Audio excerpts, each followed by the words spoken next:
একবার বিদায় দে মা, ঘুরে আসি। হাসি হাসি পড়ব ফাঁসি, দেখবে ভারতবাসী।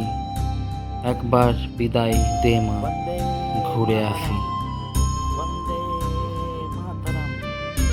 যে বয়স আমাদের খেলাধুলা করার, যে বয়স আমাদের পড়াশোনা করার, যে বয়সে আমরা ভারতবর্ষকে ঠিকমতো চিনতে পারি না, সেই বয়সে ক্ষুদিরাম বসু বুঝতে পেরেছিলেন দেশ মাতৃকাকে পরাধীনতার শৃঙ্খল থেকে মুক্ত করতে হবে।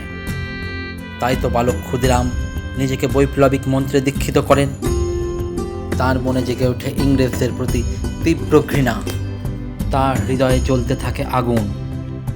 যে বিদেশি ইংরেজ আমার ভারতবাসীর ওপর অত্যাচার করে, যে বিদেশি ইংরেজ বিপ্লবীদের কারাগারে পড়ে, আমি সেই ইংরেজদের কিছুতেই বাঁচতে দেব না।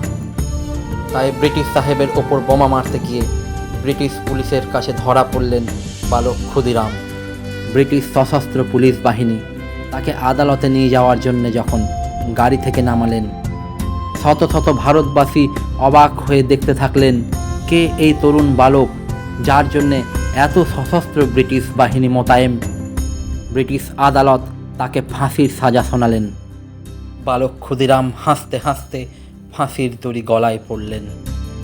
আজ 11ই আগস্ট ক্ষুদিরাম বসুর প্রয়াণ দিবসে আমরা ওনার প্রতি শ্রদ্ধা জ্ঞাপন